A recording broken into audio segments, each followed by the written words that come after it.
et souvent les plus défavorisés. Ça commence également dans nos pays en Occident, à travers sans doute la sensation d'un moment très tourmenté, de crise, de société, particulièrement signifié par cette grande crise écologique autour de la nature. Et voilà, je ne vais pas égrener ce que nos médias n'arrêtent pas souvent de signifier tout au long des jours et des semaines, autour des pollutions, autour de l'atteinte à la biodiversité, de toute cette pollution monumentale, de ce cri que signifie la Terre, et d'un commun accord aujourd'hui, et la communauté scientifique, mais aussi la communauté laïque, et aussi les grands représentants des sagesses traditionnelles, des grandes religions instituées, mais également de toutes les grandes sagesses traditionnelles, signifie vraiment l'urgence d'une transformation et d'une action donc concrète pour que ça change. Prendre soin de la vie, prendre soin du cosmos, prendre soin de la nature, prendre soin de tous les règnes à travers véritablement des réponses opératives très concrètes et ô combien importantes. Mais de plus en plus aujourd'hui d'êtres entendent combien les réponses, si elles ne sont qu'extérieures, vont de toute façon être caduques à terme, et que les réponses à ces grandes crises, à ces grandes questions, la réponse fondatrice et fondamentale, elle est, pour beaucoup d'entre nous, en tout cas pour certains d'entre nous de plus en plus aujourd'hui, en tout cas c'est ce que nous rappellent profondément les grandes sagesses traditionnelles, la réponse, elle est intérieure. Et il n'y aura pas de transformation du monde à l'extérieur s'il n'y a pas une conversion de notre cœur et du cœur des êtres humains. Pour que l'être humain, nourri de ces différentes sagesses, en particulier celle que je peux honorer aujourd'hui à travers la tradition de l'orthodoxie et du christianisme primitif, particulièrement riche dans toute cette approche, je dirais, de cette habitation, de cette habitation de la matière par ces énergies incréées, il n'y aura pas donc de réponse concrète et profondément transformatrice si ça ne part pas à partir donc de cette intériorité d'un travail de conversion du cœur. Et le cœur aujourd'hui, l'organe cœur, le centre du cœur, cet organe noble dans notre humanité, est vraiment l'organe sans doute qui est le plus à même donc à être travaillé, à être converti. Les anciens, particulièrement de la tradition du désert, parlent que le sens, que le but de notre chemin, c'est la conversion du cœur, c'est de transformer notre cœur, de purifier le cœur, ce cœur habité de tout un ensemble de passions, d'émotions perverties, de tout un ensemble de mouvements intérieurs, émotionnels, pulsionnels, émotionnels, affectifs, qui ont été pervertis, qui désormais donc qui ne répondent plus à ce pourquoi l'être humain a été créé, et désormais l'humanité égarée, exilée, ne vivant que dans l'extériorité d'elle-même, a perdu ce lien avec, cette présence, cette lumière, cette conscience,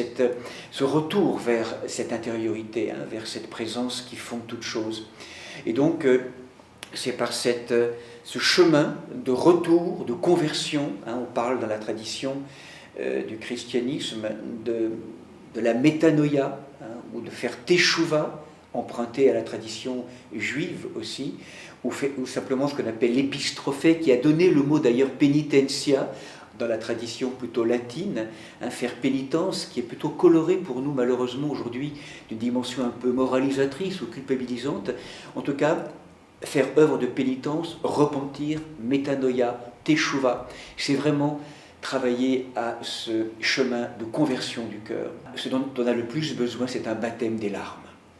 de demander pardon dans une conversion profonde de notre humanité, demander pardon à la source, demander pardon à toute la création qui est vécue comme, comme des grandes lettres, à toutes ces réalités relatives que sont nos frères les minéraux, les végétaux, les animaux, et puis les grands éléments, le vent, le feu, l'eau, hein, en reprenant la beauté de ce cantique des créateurs de Saint François. Ils sont ces belles lettres envoyées par le Créateur pour signifier sa présence. Hein. Et nous avons très clairement perdu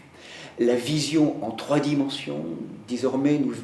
voyons le monde simplement à travers cette vision en 2 dimensions, en plaquant complètement et dans une vision idolâtrique du monde, et en ayant oublié cette vision et de la profondeur des choses. Et donc tout notre chemin, tout ce que nous vivons aujourd'hui, dans l'effondrement que nous vivons, est au service de la conversion d'un regard pour nous faire entrer dans ces retrouvailles avec la beauté du monde, dans une purification de cet organe de la vision, mais également de l'écoute et d'un toucher, de la profondeur, qui est le lieu du cœur. Donc toute notre dimension ascétique va donc nous obliger à purifier le cœur. Et vous le savez, nous rappellera la grande tradition, très succinctement, des anciens aujourd'hui, si on veut, je dirais, l'actualiser. On a besoin de 3 grandes qualités de l'âme. D'abord, ce qu'ils appellent la nepsis, qui est la vigilance, un cœur vigilant, un être de plus en plus conscient, vigilant, à travers les pensées, les paroles ou les actes que nous émettons, qui ne sont pas sans conséquence au cœur du monde. Être capable de nepsis, de vigilance, d'attention à ce qui est, première qualité, de nous éveiller, d'être des vigilants, des veilleurs. Deuxième qualité importante aussi, comme un chemin aussi qui pourrait nous être signifié, c'est retrouver cette notion de chasteté, qui n'est pas la continence et qui n'est pas, je dirais, le refus, je dirais, du langage des corps, mais simplement de regarder l'être humain non pas comme un objet, mais comme un sujet. Pas seulement l'être humain, toute la création, toutes les matières créées. Et donc de retrouver une vision unifiante de tous les vivants, à travers le mot russe qui est là derrière, tsalomutro, c'est vraiment l'intégrité, retrouver une vision globale, holistique, synthétique, unifiée des êtres. Et donc nous portons désormais et nous entrons en relation avec les vivants à partir d'une relation ou à partir d'une vision unifiée, cette chasteté dont il est question, qu'elle soit monastique, qu'elle soit au cœur des couples, ou simplement une vision, un mode de vivre donc beaucoup plus unifié et personnalisant, je dirais, de tous les vivants. Et une troisième notion importante qu'a tellement bien aussi signifié ce cher Pierre Rabhi à travers ce concept de sobriété heureuse, c'est ce qu'on appelle en grec l'enkrateia, c'est l'autolimitation. Et qu'on va de plus en plus, c'est aussi un chemin vers l'intériorité, invité aujourd'hui à ne plus simplement consommer et vivre à travers une espèce de compulsivité du désir, mais simplement de revenir à une simplicité et donc simplement désirer ce qui est nécessaire, l'unique nécessaire. Et donc à travers ces 3 axes de la veille, de cette chasteté, de cette autolimitation, eh bien nous entrons dans un chemin de transformation, de conversion du cœur, de virginisation des mémoires, de simplification, et finalement au bout du compte, eh bien, c'est de retrouver notre lien profond avec la source de tout ce qui vit et respire. Nous l'avons souvent rappelé, les racines profondes de ce que nous vivons aujourd'hui, des différents aspects de la crise, ce sont des racines spirituelles. Nous avons perdu contact, le lien avec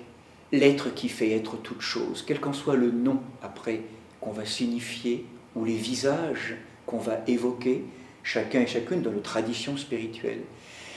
Tout ce que nous vivons aujourd'hui est au service d'un acte que nous aurons tous à poser progressivement. C'est l'agenouillement intérieur, extérieur ou intérieur, devant la source de tout ce qui vit et respire, dans la reconnaissance de cette filiation divine. C'est pour ça que j'aime beaucoup l'association, le nom que vous donnez autour de l'association des 2 ailes. Aujourd'hui, c'est comment retrouver nos ailes. Une humanité ailée, une humanité angélisée retrouvant à la fois le lien entre l'animal et l'ange en chacun d'entre nous, c'est de retrouver la beauté du monde, le lien, ce qu'on appelle dans l'orthodoxie de la philokalie, cette beauté du monde. Et du coup, on comprend comment aussi tout ce qui va honorer et être au service de la célébration et de la glorification de la beauté de Dieu, de l'être qui fait être toute chose, dans toutes les réalités relatives, le monde minéral, végétal, animal, ce qu'on définit beaucoup de l'orthodoxie à travers l'art de l'icône, le regard de l'icône, ce regard qui nous fait entrer dans une vision en 3 dimensions, où nous entrons, nous touchons, nous glorifions la beauté de l'être qui habite toute chose, combien effectivement la notion du chant, la notion de l'art sacré qui vient glorifier et honorer, chanter la beauté du monde devient éminemment important. Et beaucoup aujourd'hui décrivent notre monde comme un monde désenchanté, un monde qui a perdu les harmoniques du vivant, de ce chant de l'être, qui sonde, qui fonde à la fois toute la nature, le chant des anges, les harmoniques, et en même temps ce chant qui habite nos cellules. N'oublions pas, certains scientifiques ont montré que nos protéines chantaient. Donc nous sommes fondés sur un chant harmonieux, un chant de l'être. Et force est de constater qu'aujourd'hui, beaucoup de cantiques sont au service, je dirais, de la désharmonisation du monde, aujourd'hui, et comment, à travers des harmoniques, à travers des chants sacrés, que différentes traditions, et que justement l'association chantait la beauté du monde, en tout cas offre là tout un ensemble de perspectives pour faire de nos églises de chair, pour retrouver ce chant de l'être, ce chant profond, ce cantique des cantiques, ce chant de l'âme, ce chant de l'être. Eh bien, aujourd'hui, une des grandes réponses à la crise qui désenchante le monde, eh bien, c'est de retrouver ces grandes harmonies. Et ça ne peut se faire que lorsqu'en nous réentendons dans notre humanité déliée, désincarcérée, délivrée de toutes ces forces qui l'empoignent et qui sont tellement au service de la mort, eh bien, à travers tout ce que nos sociétés prônent, eh bien, comment, à travers un acte de résistance et à travers un acte de retrouvailles avec ces grandes liturgies intérieures, au service, et là c'est vraiment le sens de ces grandes liturgies dans nos églises de pierre, également dans le grand sanctuaire de la nature, comment, eh bien, nous allons être invités à célébrer, à honorer la gloire de Dieu. Et c'est ça le sens de la rencontre avec l'ange, c'est de laisser à nouveau l'ange louer en nous le grand œuvre de la célébration de la louange à travers toutes les liturgies que nous vivons. Et pour nous, nous le savons, c'est d'inscrire tout cela, particulièrement de notre tradition, celle que j'ai choisie ou qui m'a été, voilà, à travers la rencontre profonde avec le Christ comme archétype de la synthèse. Donc vraiment, cette voie de l'intériorité, c'est une voie qui va nous obliger à prendre la croix, c'est-à-dire à crucifier nos prétentions, nos illusions, nos inflations. Là est la mort intérieure, la mort mutation, en hébreu, rappelez-vous, pour que de plus en plus une nouvelle humanité apparaisse, un nouveau paradigme, diront certains. C'est en fait l'enjeu, le défi et tout le sens de nos chemins que nous vivons aujourd'hui, dans nos familles, dans nos vies personnelles, dans nos familles, dans nos communautés et au cœur de nos sociétés, pour l'avènement donc d'une nouvelle humanité. Ce thème de la conversion du cœur va nous obliger je dirais, à travailler à cette purification du cœur. Et certains aujourd'hui, parmi les scientifiques contemporains, le mot est très fort, parlent, je dirais, d'une terre, d'un corps d'humanité ou de nos matières terrestres, touchés par une forme de cancer, d'ailleurs de déformation à travers tout un ensemble de symptômes qui touchent aussi à l'immunité du corps collectif, et il n'est pas anodin qu'aujourd'hui, à travers beaucoup d'entre nous, il y a de plus en plus de maladies, de troubles de l'immunité qui sont touchés aussi, à travers tous les syndromes d'immunosuppression, d'immunodépression, les cancers et d'autres maladies chroniques, enfin de dégénérescence. Donc ça touche l'immunité aujourd'hui du cosmos, on pourrait dire de la nature et du corps est touchée. Et elle est touchée parce que effectivement, ce qui se vit ou ce qui se manifeste à l'extérieur est en fait la conséquence ou le fruit, je dirais, de cancers psychospirituels qui rongent nos âmes et nos cœurs. Toutes les guerres, toutes les amertumes, toutes les colères, toutes les violences, toutes les frustrations, tous les sentiments d'avidité qui nous habitent. Le cœur est vraiment ces chambres aujourd'hui dans notre humanité d'où tout part. C'est pour ça que tout s'origine dans le cœur de l'être humain. Et donc tout notre travail, et le cœur du coup ne reflète plus là où il devrait refléter la beauté de Dieu, il est complètement parasité, il est empli, je dirais, de mouvements passionnés, ce qu'on appelle les passions de l'âme, que les anciens ont particulièrement bien développées, comme étant des maladies de l'âme, à travers des fonctions de notre âme qui ont été perverties. Donc tout notre chemin aujourd'hui que nous vivons, ce sont les manifestations extérieures, toutes les déformations que nous retrouvons au cœur de la nature, c'est en fait de manière paroxysmique ce qu'en vérité, ce qui s'origine dans le cœur de l'être humain. Et donc l'être humain, s'il veut aujourd'hui participer à la grande mutation à laquelle il est convoqué, ça va obligatoirement se faire par un travail de purification du cœur. Ça veut dire d'abandonner, de muter, de convertir toutes ces fonctions désorientées. Et ça va passer par ce qu'on appelle la croix, c'est-à-dire mourir à tout ce à quoi on s'est identifié, à tout ce à quoi on n'arrête pas, tout ce à quoi on n'arrête pas d'obéir, et donc de vivre vraiment dans une mutation, cette crucifixion de nos élans pervertis, dévoyés, pour que dans un retournement de ces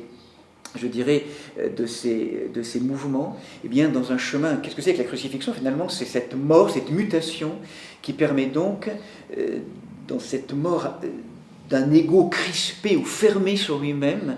cette mort ou cette ouverture, cette mutation de l'ego qui fait que ces crispations, tous ces mouvements de l'âme émanant d'un ego clos sur lui-même, enfermé en enfer, dans cette déchirure obligatoire à laquelle nous sommes conduits, c'est comme si c'était la fin de cet enfer, de cet enfermement, pour qu'apparaisse une relation nouvelle et que nous ouvrions notre cœur justement à cette relation avec le tout autre, qui a été complètement oubliée, qui a été rejetée, qui a été piétinée. Toutes ces lois de Dieu ont été piétinées. Donc il nous faut aujourd'hui que les masques, je dirais, d'autosuffisance,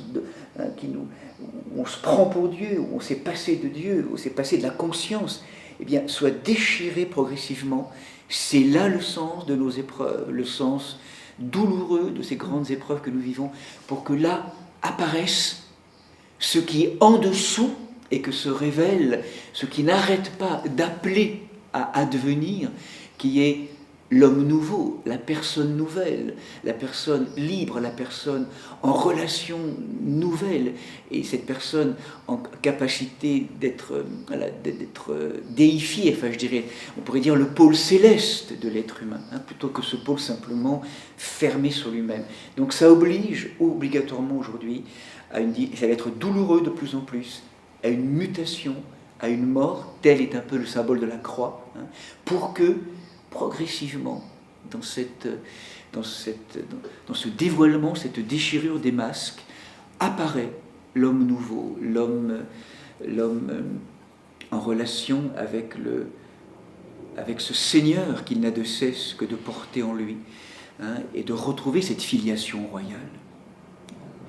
Et nous verrons combien aujourd'hui le rapport avec l'ange est important, parce qu'il est justement l'ange, cette présence qui nous aide à boire ce nectar divin que nous ne savons plus boire, tellement nous sommes enfermés en nous-mêmes. Donc voilà, c'est tout ce travail de purification du cœur qui va nous obliger à révéler et à mettre au monde et à faire naître cette personne que finalement nos âmes n'ont de cesse ou appellent à faire naître. Cette nouvelle humanité, ces personnes vivantes, libres, plus conscientes, plus aimantes, plus vivantes de la vie de Dieu, de la vie de l'être, de la conscience. On ne pourra pas naître à une vie nouvelle si nous ne consentons pas à plonger et à transmuter ces énergies mortifères aujourd'hui qui nous habitent. Donc globalement, on s'est bien pris en main par,